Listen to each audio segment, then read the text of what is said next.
Hi, and welcome along to AFTV News Daily. Glad to have you guys all here. We are here today. Oh, I seem to be...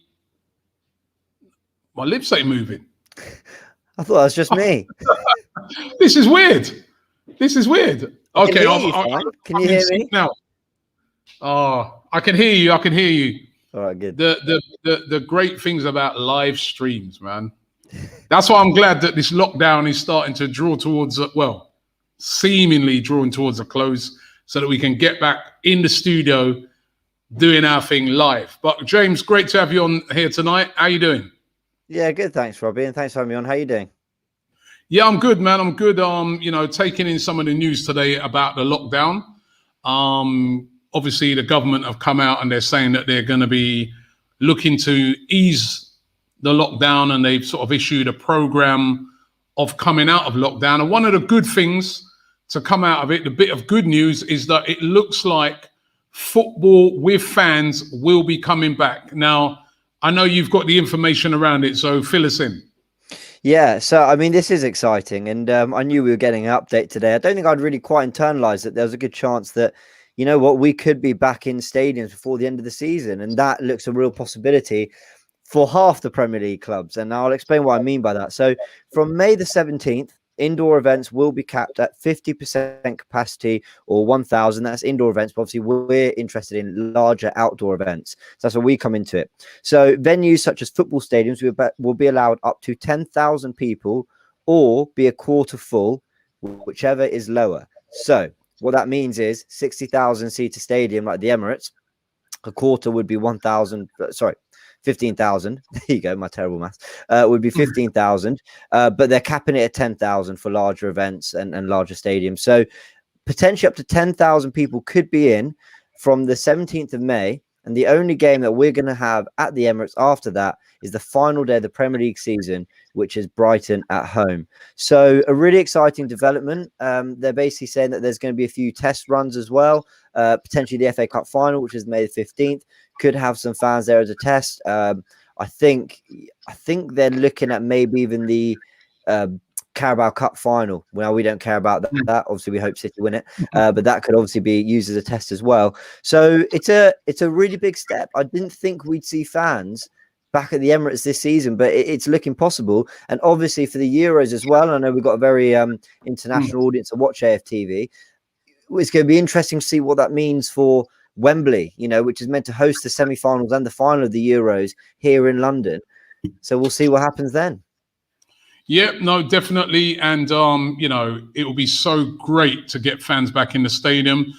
As you said, it's going to come late in the day kind of thing, because obviously, as you're saying it there, there'd only be one game left for Arsenal. And then actually, the way we've been playing, that might not be a bad thing, that we only see one game. It's true. But we get to see one game. But the big hope then will be that next season we can start to, because it looks like they'll be treating these games, if all goes well, as almost a kind of test event. And if those sort of things go smoothly, then we can hope that, getting into next season, we can start to see full stadiums again. And I mean, I've forgotten what a full stadium looks like. I mean, it's incredible. As you know, James, our studio is right near to the Emirates Stadium, and driving to games, when we come to the studio, when we're on a match day, and driving, say, for instance, down Hornsey Road, which would normally take you like at least half an hour to get just down that road, is so busy with traffic. You literally get down there in like 5 minutes. There is no traffic, and it's just a weird feeling. So just to get football coming back would be such a great and beautiful thing. I just want to see it. And it's good news. It's good news. It's massive news. And we had that brief 2,000 in the stadium for that one game. I forget who, Rapid Vienna, I think it was, at home.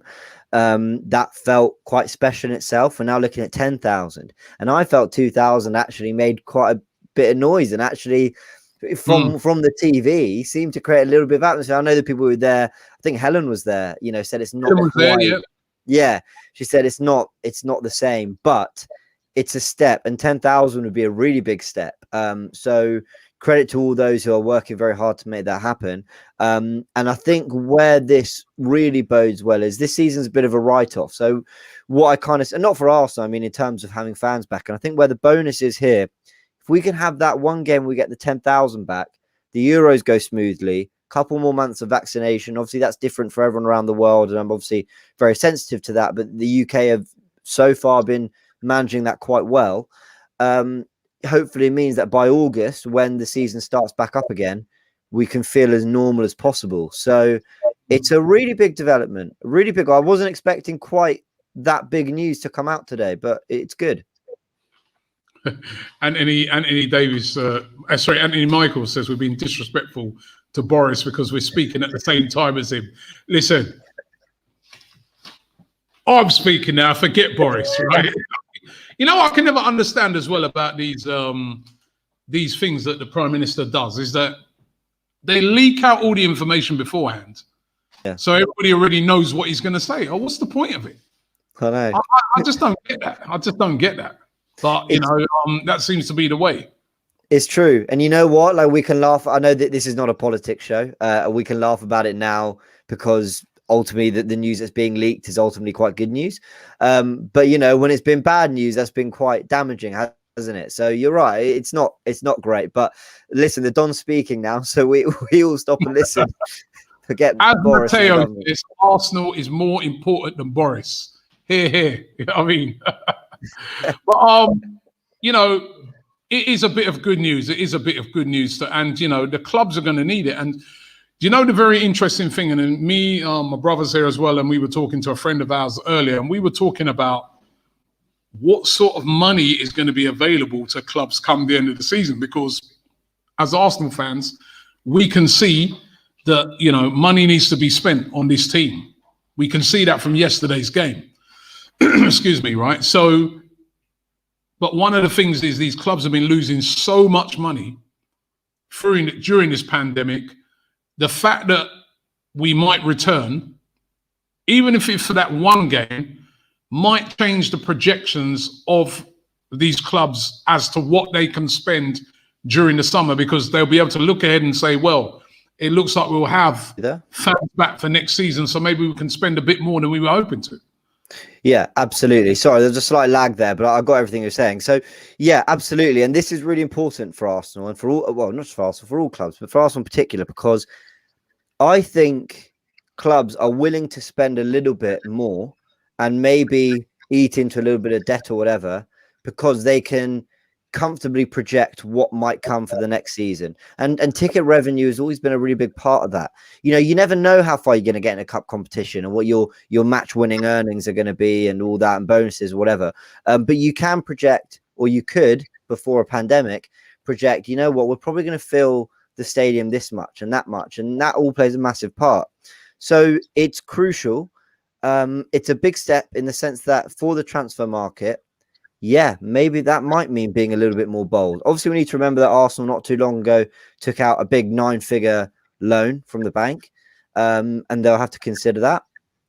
But it's on the Cronkies now to weigh up what can we realistically do that's sensible, that's safe, that's smart, whilst also backing our manager and giving the team, because this is ultimately what we're here to talk about, the fact that Arsenal have lost another game, what's that, 11 for the season, that we're sitting in 10th, 11th, whatever it might be, nowhere near the top 4.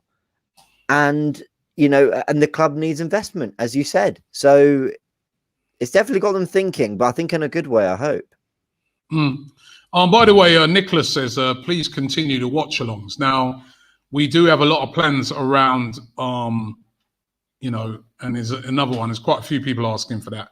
We do have a lot of plans around that, and we will continue to watch alongs, but we will also be back to doing what we also do, which is going to every single game as well. So, but I don't think that's going to happen this season. We're probably looking at next season before that happens. But listen, we're going to be all over it. The watch alongs have been brilliant, but nothing beats being at the game. Nothing. And I miss it so much. Ethan says, I think he's thinking ahead here. He's saying, idea 1, sign Berg from Sheffield United. 2, Odegaard from Real Madrid, or pry Odegaard away from Real Madrid. 3, offer a deal to Haaland to pay his release clause, the Norwegian investment. That would be nice, wouldn't it? That would be That's bad. the sort of player that Arsenal could do with signing. But let's touch a bit on yesterday. I mean, that was the good news. The football could be coming back. But now let's go back a bit and look at the bad news, which is 11 defeats this season for Arsenal. And I know that you were pretty upset after the game yesterday because you didn't think we turned up. In hindsight now, do you still feel the same way? Absolutely. Yeah, spoken about it a lot today. We filmed Forever Arsenal podcast, which is coming out on AFTV IP. And then obviously Sess and I reviewed it, looking at the numbers and the stats. And, you know, you don't need many stats sometimes to tell the story. 1 shot on target at home.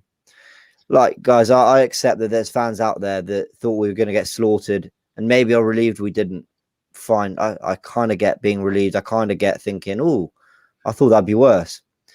But in no way, shape, or form can I ever be happy and content and satisfied with what I saw from Arsenal yesterday. I just can't.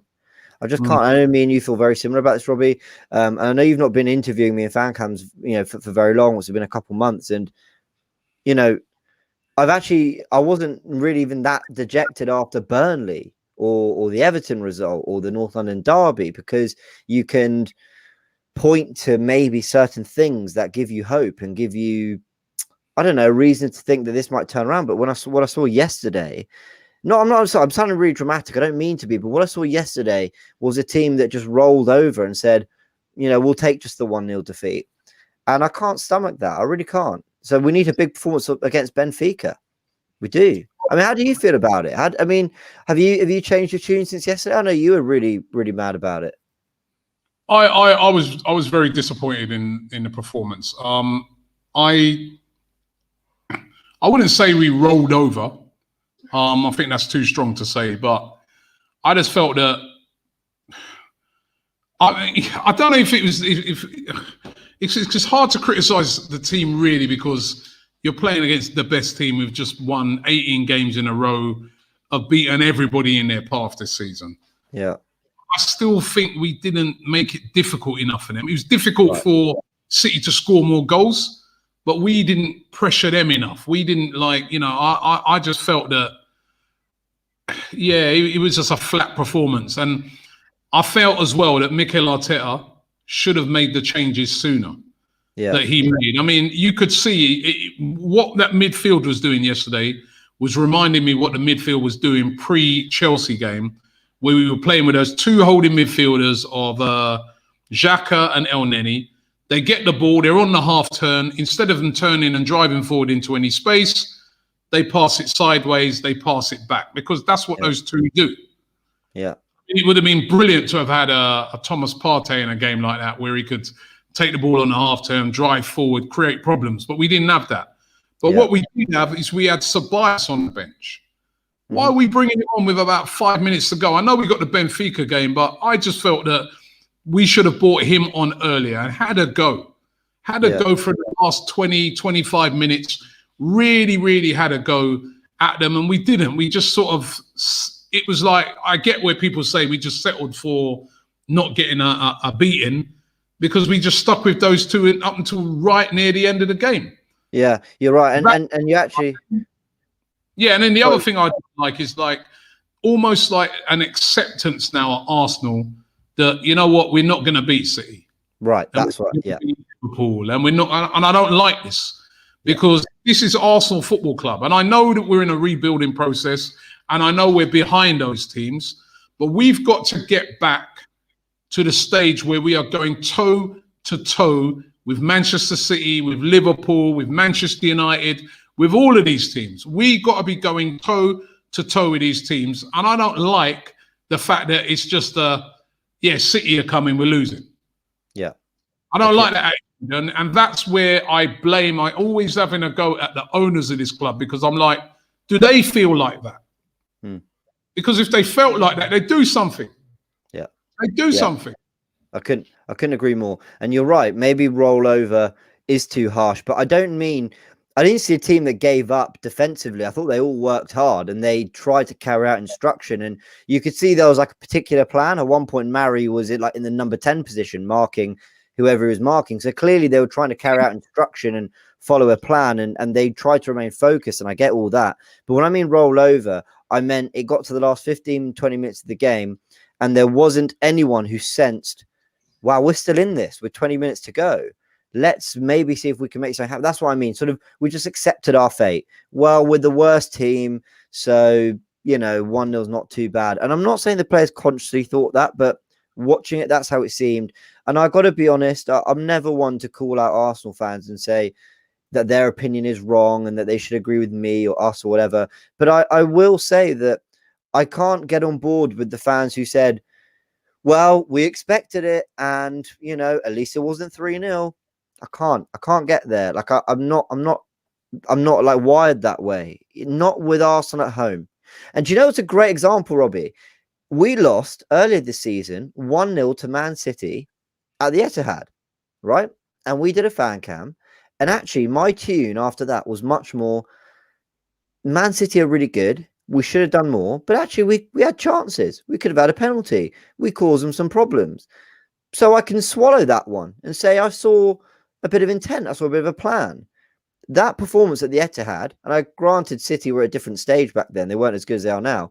But that performance back then, still a 1-0 defeat, but I thought it showed more guts than the one we saw last night. And I'm not asking for 90 minutes of chasing Man City and, gung-ho football. I'm not asking for that. I'm asking for 20 minutes, realising we can do something and being brave. And we weren't, not even on our own turf. And that's disappointing.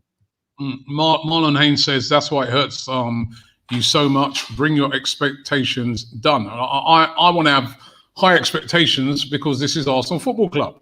Yeah. This is the biggest club in London. This is one of the best supported clubs in the world. Even at the moment, with us playing how we're playing, is one of the biggest football clubs in the world. That's why our expectations are high. Yeah. And that's why we shouldn't be, scared of Man City. Says Robbie, why do you defend mediocrity and useless players? I don't understand that. Xhaka, Luiz, William, please stop it. I'm not. Listen, it's not just. Listen, we got a lot of mediocre players, and I'm not defending them. And that's what needs to change in the summer, because we got a lot of mediocre players. I think you could put Hector Bellerin in that. You could put Rob Holding in that. Everybody yesterday was mediocre. I thought Aubameyang was terrible yesterday. Pepe was non-existent yesterday, right? So it was a very poor performance, and this team needs strengthening with quality. Yeah, not quantity, quality. And there was no creativity yesterday, and again, a lot of that came because we were just like, it was too in the midfield area. It was just too passive. Yeah, it was. And you said in my fan cam, you said, all right, you wouldn't want El Neni, but you can understand it. I'm the same as you. I can understand it, because if you want to get that jar and get your spoon and scrape to the very bottom of the jar for something positive, I'll give you one here. It's that actually whatever we did tactically kept us in the game, right? No matter what, no matter how badly we played, no matter what, we were in it. We score a goal, we take something from that game. And I think you got to have a go later on. Right. City, I think we're in total control. I think partly we did try, but they were too good, right? I do think there's an element of that. It's not all on us. Let's credit City for being brilliant. And they had us where they wanted us. But you can't say that we really did everything we could in that last 20 minutes, even 15, even 10 to win. And do you know what I mean by that? Even saying, well, firstly, Sabah's coming on in the 85th, 86th minute is kind of, that tells you enough as it is, really. But I'm even talking, going, you know what? Xhaka, who basically plays at centre-back anyway, the way he gets the ball, saying, you know what, Pablo Mari, you're 6'4", go up front. We're going to launch it. We're going to hope we win a free kick or something. We're going to make it uncomfortable. Aubameyang and Lacazette, why don't you go up front together? Odegaard, why don't we try and put two up front? See if we can ask more questions of their centre backs.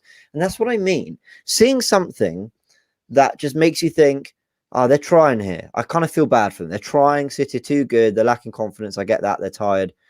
But I can't make those excuses for them yesterday. Yeah, Benson there makes a good point. He says Robbie Pepe was playing on the right when he should have been on the left. There was no joy on the right-hand side. Come on, man, stop having a dig at Pepe. I'm having a dig at Pepe because right, left, he didn't do nothing. Yeah. But I do understand that he didn't get much service. Now, but Benson, you make a great point. Why, after he's been playing so well on the left, did we move him to the right? And Saka's been playing so well on the right, did we move him to the left? I'm going to have a go at Arteta for yesterday because he did some things there that was weird. I mean, you've been having success with that. Why did he change it? I don't understand. I mean, all right, he tried to catch me there. He says, I'm 200% Arteta out. He's out of his depth and clearly has his favourites. Where is Balogun? Pepe is not being managed well. This club is slowly dying. Oof. Okay, I'll give you two more. Why did Luiz and Gabriel need a rest? Why did they need a rest? I'll give you another one. Why did Cedric not play? Can you tell me, pound for pound, that Bellerin's performances this season have been better than Cedric's, who, by the way, has done it at left back? I know he was at fault for the Villa goal, but he's been a bit of a revelation out there. We missed Tierney because he's amazing, but Cedric's done well. Some opening calls. I don't get how. The only thing I think with Hector Bellerin is a senior player, experienced player, and that's why he's starting games for me. Because Cedric, if the minute Tierney's back, unless he's saying right, Cedric's going to start on Thursday. I want to see Cedric start on Thursday. I want to see Cedric on the right. I don't want to see Tierney on the left. Because Hector Bellerin has not done enough for me for a very long. He at the start of the season, he was doing all right. Yeah.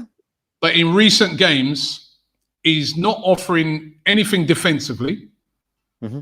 Right? He's very easy to get past. He's very easy to kind of get bullied off the ball.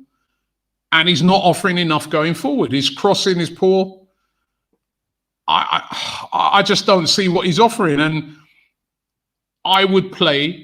in that game on Thursday, I would play Cedric. His deliveries have been much better. And, but those are the positions that we've got to upgrade in the summer. Have to.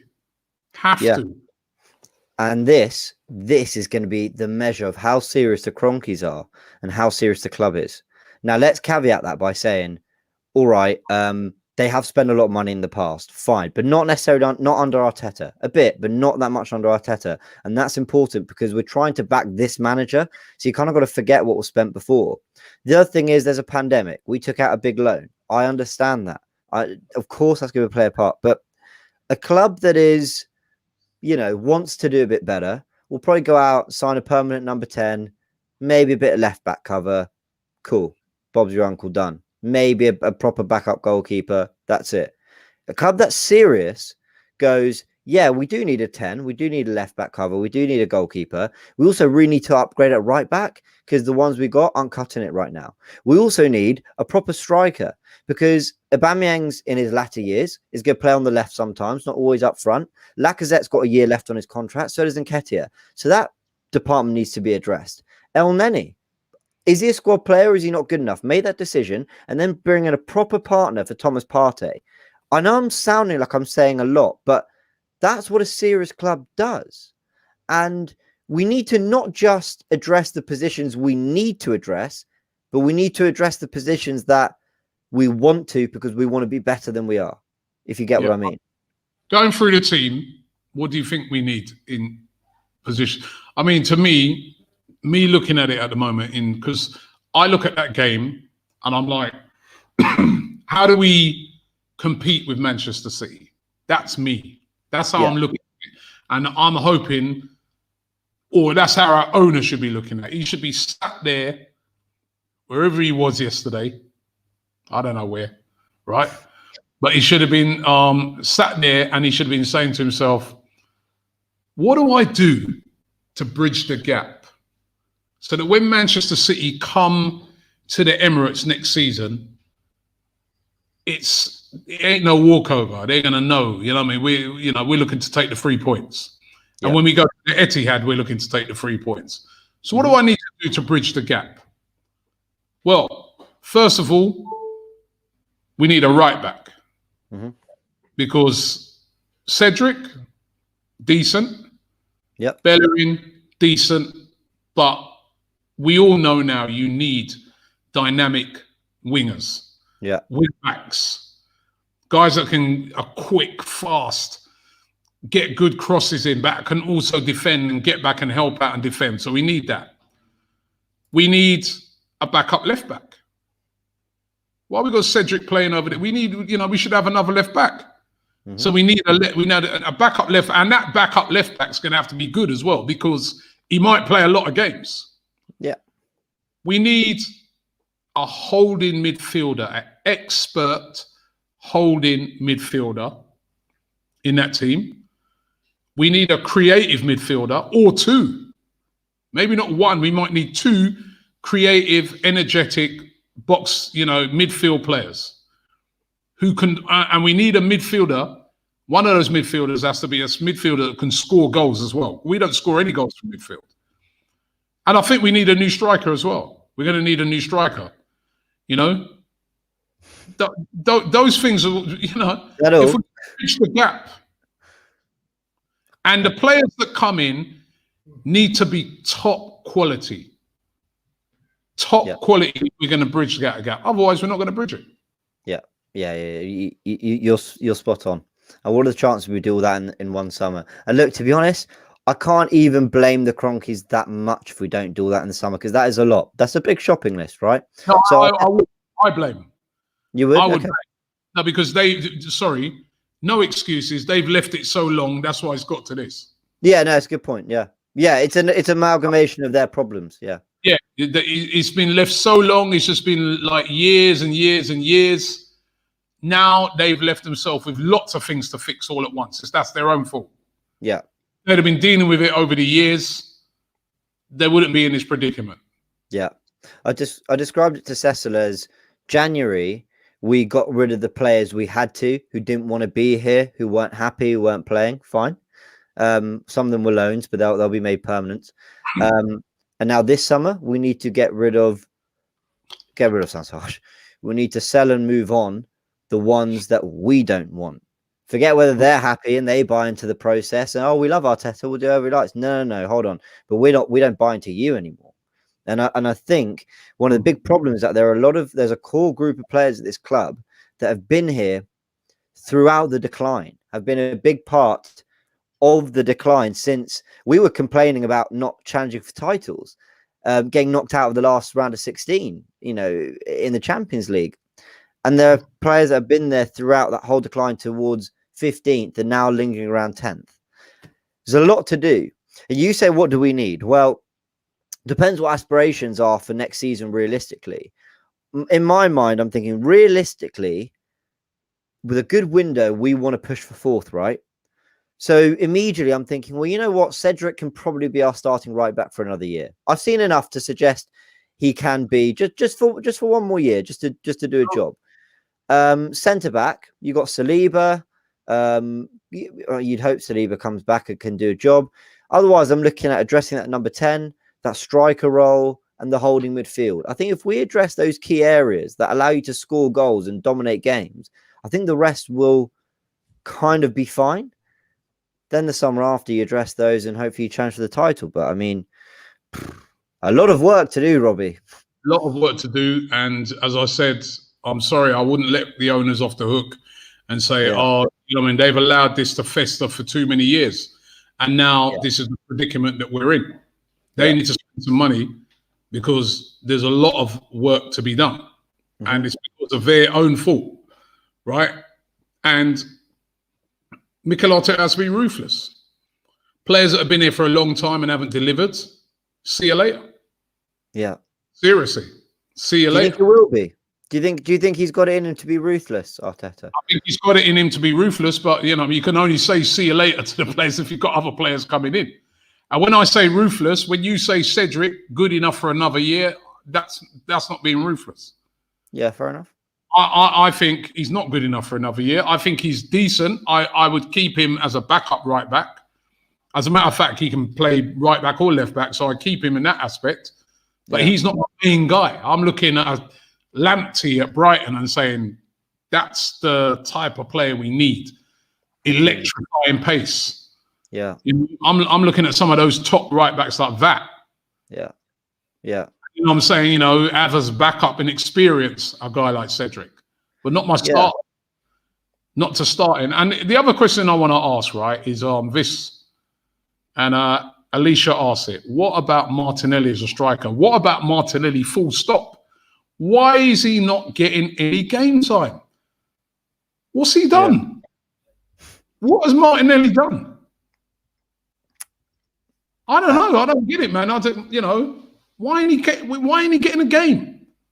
Yeah, look, I'm not trying to defend the manager here. I'm really not. I'm just trying to offer because I think there are a lot of people out there. I know we chat a lot, Robbie, but maybe there'll be people out there who genuinely have no idea why. And you know, Arteta has said in press conferences that he had a long injury. He came back. He got injured again. And when he came back, he actually played quite a lot. He played that Chelsea game. He then played the next game. He was meant to start the FA Cup and he didn't. Got the injury, and they're just trying to manage him in because Saka's been on good form. Pepe's done quite well. You got Aubameyang play on the left. But having said all that, I'm with you. He should be getting more opportunities and starting more games for me. So I do think Arteta's just trying to manage him cautiously. We saw Pep Guardiola managed Foden very cautiously when he was developing into the player he was, and you know that's great. But when Martinelli's probably a better option than what you got out there, you know, you've got to think he should be getting more opportunities.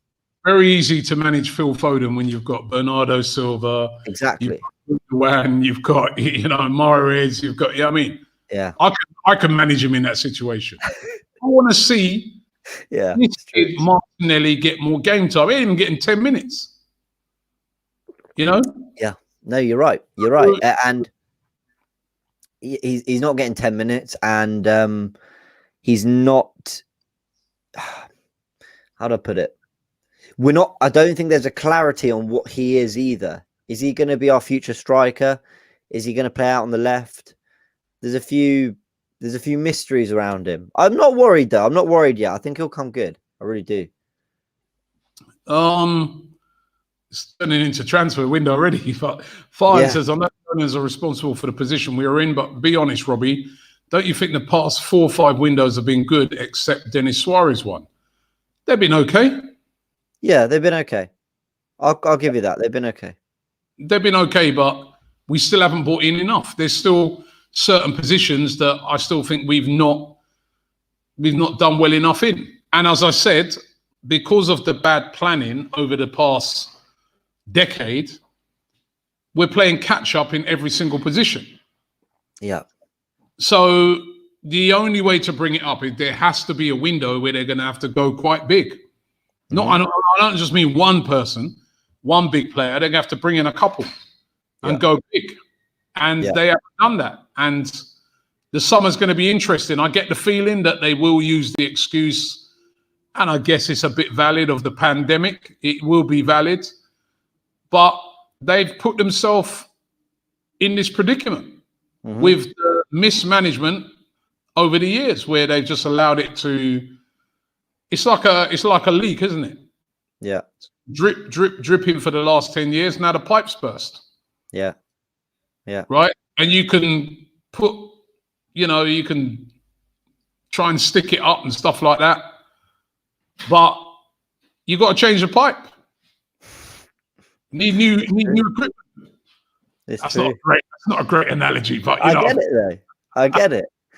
There's a fundamental core of players, and when they mention, sorry, I forgot who said that comment, but when they're saying haven't the last few windows been good? I mean, to be honest, I don't think a lot of our problems are with any of the players that we signed recently. Tierney, great. Luiz, error prone, but he's done a job. Ceballos, done a job. Big partners in the FA Cup. I know that's not good enough. I know that's not the level. Sorry? Willian. Yeah. Okay, yeah. There's been a Willian in there. I'll give you that. But there's also been a Gabriel. There's also been a Partey. There's also been a Martinelli, right? So actually, there has been a lot of good, but all those players I just mentioned, bar Willian and some others, I don't really have a problem with. But it's only just bringing to light actually how deeper rooted the problems were in the squad before, you know? Some of the other signings, though, right? Torreira hasn't been a flop, really, hasn't it? Not worked out. He's out on loan. Guendouzi, not worked out. He's out on loan. Mavropanos, signed out on loan. Yeah. I mean, I look on those things as well. I'm like, what's going on there? Yeah. You know, you sign 3 players for the first team, and they're all out on loan because obviously they haven't worked out. That's why they're out on loan, because they haven't worked. You know? Yeah. And then Willian to top it all off. So I think it's been half and half. Yeah. I think it's been half and half. I think, yes, there's been some good signings, but the other half of them haven't worked. I still think there's a good player in Torreira. I don't know why. I feel like he's been a bit mismanaged, but no, whether it's or not, it's not worked. He's not worked. Yeah, true. Right, so you have to put it down and say it's a bad signing because it's not worked. Yeah, Lieber is out. We brought him in. There's been this whole mess over him. We hope he comes back in and does the business. But again, you have to ask the question. You know, what's gone on there? What kind of a signing was that? How have we signed a guy that's, again, that's how many signings have I just named that are out on loan? Yeah, 3 or 4. What's going on? Yeah. Well, we signed him on loan. May as well kept the money then. You know, so there's a lot of there's been a lot of problems with our transfers. I disagree with you. I wouldn't say, you know, we on paper we've made some good. Listen, I think Partey's a great signing, and will be. You know, it's not their fault that he's got injured. And I think, you know, if he'd have been playing in that game yesterday, he would have upped the levels of what we did. I think Tierney's been a great signing. You know, again, very unlucky with injuries. But a good signing when he plays, you can see. But really and truly, a lot of the others, have they been great signings, really? This is a really fascinating window, right? Because this one coming up in the summer. I don't know where you stand on this, Robbie, but I think a lot of fans, and I think I'm in this camp, have been acknowledging and accepting. I mean, I wouldn't even say mediocrity. I mean, genuine poor return throughout the season because you make excuses. Pandemic, lack of investment. Arteta's, it's not really a squad. He's not getting the players he wants, blah, blah. But come this summer, this will be the start of his second full season, and he'll have had a half season on top of that. So a year and a half in management, going into his kind of third season, if you like. And if we don't see a real improvement, you know, that will be it for even the biggest Arteta lovers, because we can't continue at this level. So it's massive for Arteta. It's massive for Arsenal. It's massive for the Cronkies. If you're not prepared to back this guy who you've thrown all your eggs into his basket, you made him manager. You made him manager of the club. That was like an extinct thing. No one did that anymore. Wenger was the last manager, and you made Arteta manager of Arsenal Football Club. If you don't back him now, in what's a crucial season for him, not now, in the summer, that's pretty damning. I've got to say, my hopes will really be shot as an Arsenal fan if that's the case. Yeah. You know what? There's been quite a lot of people in the stream, and they've been asking this question. What happens if we lose and go out to Benfica? I mean, it's unthinkable at the moment, but it's not unbelievable because, remember the first game, 1-1. Only one away goal. You'd say advantage to Arsenal because, you know, if we get a draw, get a 0-0 draw, we're through. Keep a clean sheet, basically, and we're through. But we haven't really been keeping enough clean sheets in recent games. And we all remember, it's still etched in my head, that defeat to Olympiacos last season. And for what I saw of Olympiacos, they look better than what I've seen of Benfica. Right? But we haven't been playing well either. Yeah. If we lose that game, I mean, there's some people suggesting in the stream that he should be sacked. I don't think that will happen. He won't get sacked, but it would be a disaster, wouldn't it, if we went out at this stage? Yeah, it would be a disaster. There's no other way to put it. It would be. It would be because the chances. I don't think we look. Ayaz, I'll take your bet. We're not going out. 20 quid. Remember Ayaz, right? I don't think we're going to lose. I'll take your bet. 20 quid, right? But the way we've been playing, who knows, man? I do think we'll win. I don't think Benfica look like a great side, but it's not even that's supposed to be our home game, and we're playing in Greece. So yeah, and yeah, will they yeah. were last week? I mean, they were terrible last week, and they still somehow managed to get a goal. So and we missed so many chances. But what happens if he goes out? What happens if we go out? I'll tell you on Thursday. I don't know. I don't think he gets the sack. Should he? I mean, that would be the icing on this terrible season cake, wouldn't it? I mean, that would be, 4-1 defeat in the quarterfinal at home to City in the Carabao Cup, 1-0 defeat at Southampton with a really poor 11 in the fourth round of the FA Cup, 11th, 12th in the league, 10th, 8th, wherever we might finish. Do well to finish 8th. And then out to Benfica in the round of 32. I mean, you got to say that is an abysmal season. Yep. Got to win it. Marlon Hayes says, I think Arsenal need a season out of everything. I actually get that. I get that. Just a year off. A year away from it all. Premier League, everything, just like we're not playing this year. We're done. We're out. Null and void. We need to take time out. Just chill. Yeah. I know. I feel it. I mean, I guess what I would say, I can't imagine what it's like for the players, to be honest, but we cover Arsenal football every day. And Robbie, it's been relentless, hasn't it? It feels like we're always in for a watch along. It's been relentless. So, it wasn't that long ago that we felt Arsenal had turned a corner. Last year results and performances are mainly poor, but a mixed bag. A Europa League run would fix a lot. It'd fix everything, actually. Yeah. We need this game so badly. We got to win this game. Otherwise, the season is over at the beginning of March. Well, end of Feb. Season's over. I mean, that would be... Yeah. It's unthinkable.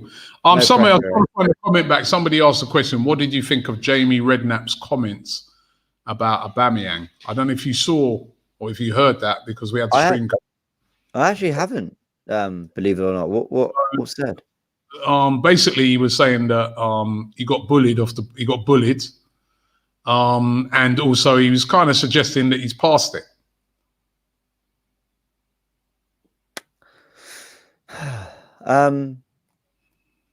You want my opinion on whether he's past it? I mean, my opinion on what Jamie Redknapp said, I just thought it was a bit out of order, really. He's having a bad season. To say I looked on it and I said, would he have said that if it was, I don't know, Danny Ings? You know what I mean? It's easy to have a pop at. And then for a lot of people saying yesterday that he got bullied, because I think it was that incident when he got bounced off the ball, which by the way, I thought that was a foul. Yeah, I did too. I didn't think that was like a coming together. I thought if you watch it, Stones and him are running at the ball and he just goes, boom. He's not normally, you can use your body when you're both going for the ball, but he didn't. He bounced the ball. Yeah. But I think people were moaning and saying, where's his reaction? Why didn't he jump up and rush towards John Stones and give it to... Now, you've got to remember, Aubameyang's not that type of guy. Yeah. He never has been. He never will be. Yeah, he's not... Lacazette would have jumped up and would have wanted it. Aubameyang, even when he's on his peak of form, wouldn't do that. Yeah. So why are we asking someone to be something they ain't? Yeah, completely agree with you. For a tough time at the moment. He did score a hat-trick last week, by the way. But he's had a couple of bad games, but I don't think he's past it. He's having a bad season. It wouldn't surprise. We've seen this with other players. We've seen this with Jamie Vardy. Yeah. Drop off and then come roaring back. He's an elite striker. He's been in the top 10. I think they showed that graphic the other day. Players that have scored over 200 goals. He's one of only 10. Yeah. Right? But he's having a poor season, and I'm not making excuses for him. He's having a poor season. It's not, by his high standards, it's not good. But I think to just write him off and say he's past it, I thought that was a bit out of order. Yeah. And as I said, I just look sometimes at some of these commentators. It's very easy to have a pop at certain players. I don't think he would have said that about Danny Ings. I don't think he would have said that about Harry Kane if he was having a bad season. I don't think he would have said it about another one of our English players. That's my opinion on it, but I don't know what you think. Yeah, I agree with a lot of that. Especially the bit that Aubameyang's never been like that. So why are we suddenly getting wound up that he's not like? Yeah, he's never been that kind of player to be rough and niggly and master of the dark arts, as I say before everyone calls me. Yeah, Anthony Michaels say Ings ain't the captain, and I get that where people moan and say, as a captain,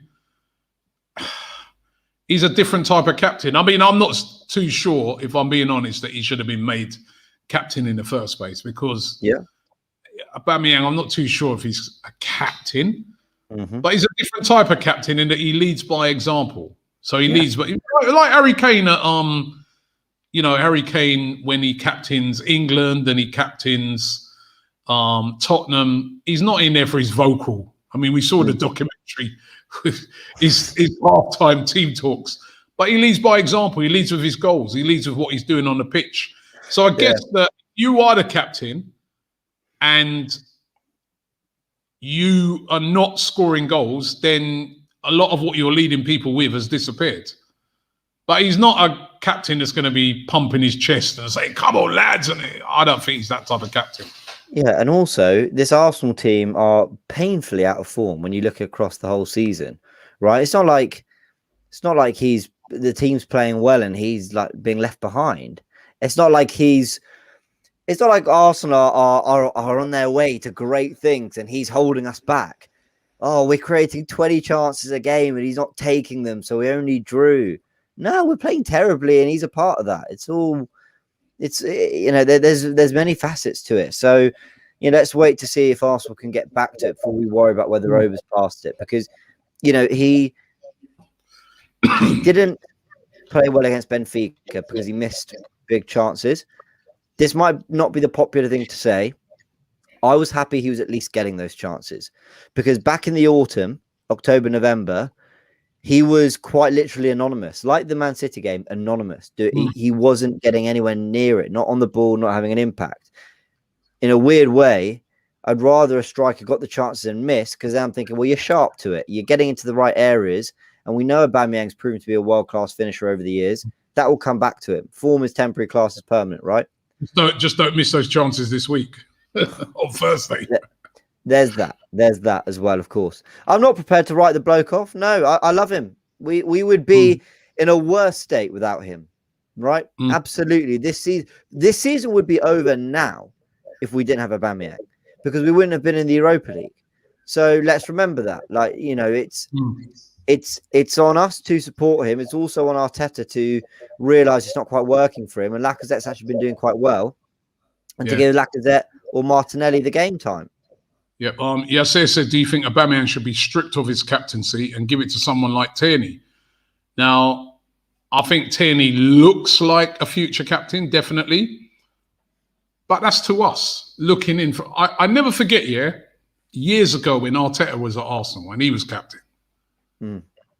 And he never looked the most vocal on the pitch and stuff like that. And I remember speaking to someone at Arsenal. I said, Arteta captain, why is he captain? He said, Robbie, natural leader, immediate leader of that dressing room. When he he has an aura about him and everything in that dressing room. I mean, it's no surprise that he's gone into management.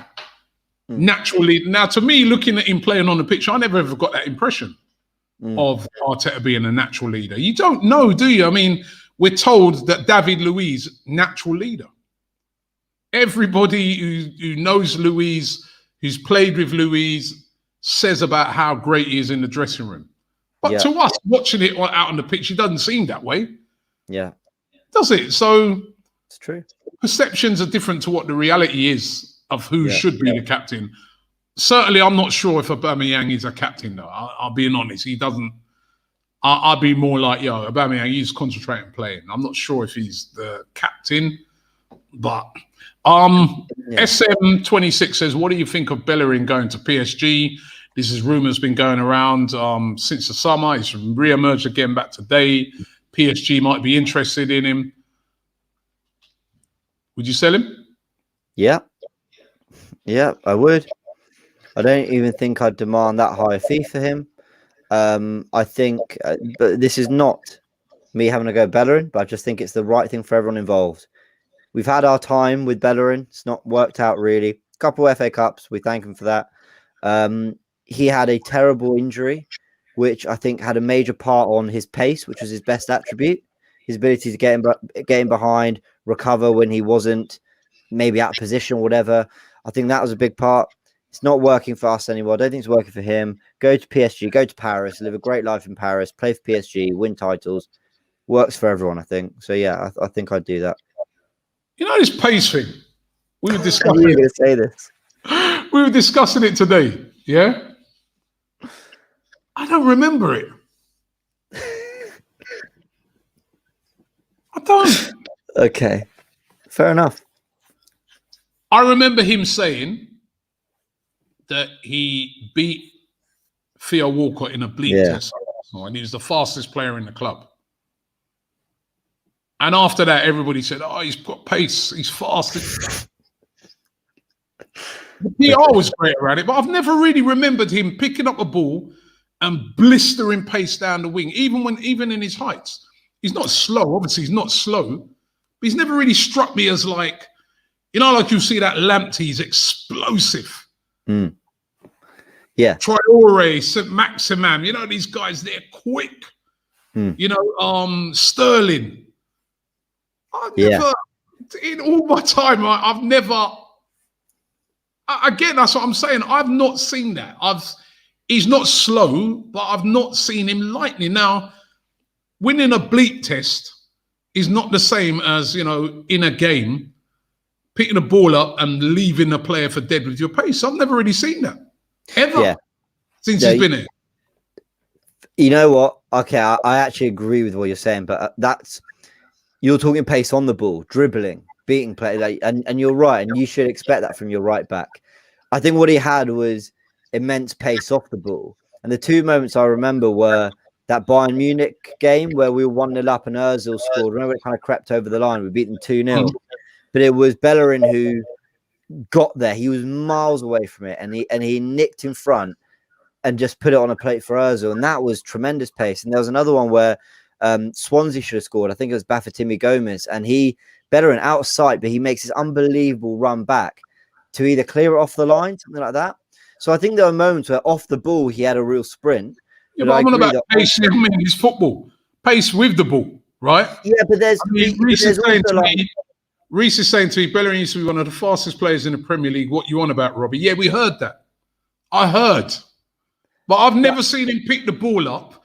But like I see that kid Lamptey, pick the ball up, burn up some play. Traore, St. Maximin. Yeah. I've never seen that. I've never. No, but what we did see was Ozil, Cazorla, whoever, threading passes between fullback and centre-back, and Bellerin got in behind. Like, that's what I mean. Like, he was a very quick runner off the ball where he was hanging out wide and then he'd make a dart. And he was quite good at that. On the ball, yeah, I agree. He didn't have it, but off the ball, he was fast, in my opinion. So he's not fast. So what you're saying, with the ball at his feet, not fast? Not as fast. But that's more that's more a control thing. In a sprint. This guy here said, I saw Bellerin run 100 meters in 9.5 seconds to the local barbers once. You're funny. Right? So you're saying with the ball, not necessarily that fast, but without the ball, recovery run, get back, he can. That's what you're saying.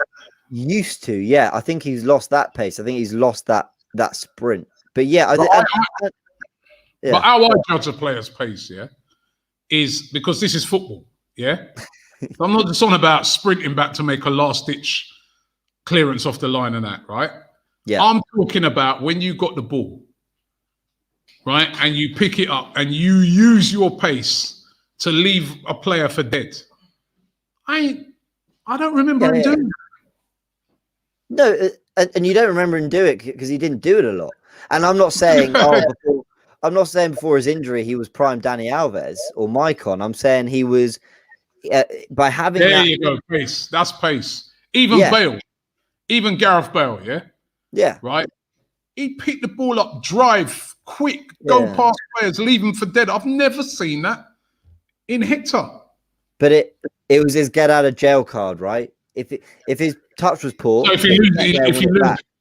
Yeah, if Douglas Costa rinses him, he got back into position. Like, it was his get out of jail card. And in terms of being an attacking outlet, especially when he was younger and breaking through that first year or two, there was that Ozil open his body and thread it sort of behind the defense, and Bellerin was there. And what he did with it after wasn't necessarily great. But yeah, I mean, listen, his get out of jail card, wasn't it? What I'm saying is, right, people are getting me wrong. I'm not saying he's slow. Yeah. Right? I'm not saying he's slow. He's quick. He's of course he can run fast. Of course he's quick. But how I judge speed in football is not how quick you can sprint from one end of the field to the other. Yeah. It's how quick you can sprint with the ball. What do you do with that pace? Yeah. I remember a coach saying that to my son. He pulled him because my son's was one of the attributes when he plays football. He's quick. And he pulled my son to one side and he says, he goes, what are you doing with the pace you have? He goes, use your pace, use that, take players on, use your pace. He goes, not everybody has what you have, use it. Yeah. And that's what I'm saying with Hector is that, of course he's quick, but I've never seen him pick the ball up and leave a couple of players for dead with his pace. Yeah, I get that's what I want to see him doing more. He'll get it. He'll sprint for 5 yards and then he'll stop and come back inside and give it off or whatever. I want to see him use that pace, drive to the byline, put in a great cross, or use that pace, drive at a player at pace. That's what I see that kid Lamptey do. That's why he's so hard to deal with. When I see that kid who plays for Bayern, what's his name? What's the right? It's getting my name. Is it Davis? Alphonso Davis. The way he picks the ball up and he drives at absolute pace. That's what I want to see from Hector Bellerin. I want to see more of that. But I guess yesterday he has had a bad injury. He did have a bad injury, which has affected his pace, obviously. Yeah, and that's unfortunate. But we've got to deal with what we've got now in front of us, and yeah. Yasser says, Robbie, what are you on about? Bellerin is quick on the ball. He just leaves the ball behind. You lot are terrible, man. You can't say that. But James, we're coming towards the end of the show today. I know we're going to talk more about this, but Thursday. How big is Thursday? Season defining? Is that too strong? No. It's season defining. That's the reality of it. And you know what? The next, if we get through, the round of 16 will also be season defining. And if we go through that, so will the quarters. It's the reality that this Europa League is all we kind of have left now. So yeah, huge. And obviously, if you catch up with us here on AFTV, of course, we'll be discussing that. We will be talking about that. We've got a few days to go to that game, but it is absolutely huge. Let's hope that Arsenal, didn't sort of succumb yesterday to then waste the opportunity of really giving it everything and beating Benfica on Thursday night, you know, and then we got another tough game after that against Leicester, by the way. But let's worry about the Leicester game. Let's get through the Benfica one first. The Benfica game is absolutely massive. James, thank you very much for coming on tonight, and also reminding people about some of the good news. Football could be returning on the 23rd of May, Arsenal versus Brighton, a possibility of having 10,000 fans back in the stadium. That will be absolutely brilliant, with the hope that then we then go into next season and we get the fans back. And that is fantastic news. Let's hope that that is what happens, because I just want to get inside a football stadium again. Although I don't know, some of the football we've seen this season, maybe it's been a good job we've not been able to see it. Thanks a lot, and we will see you all tomorrow.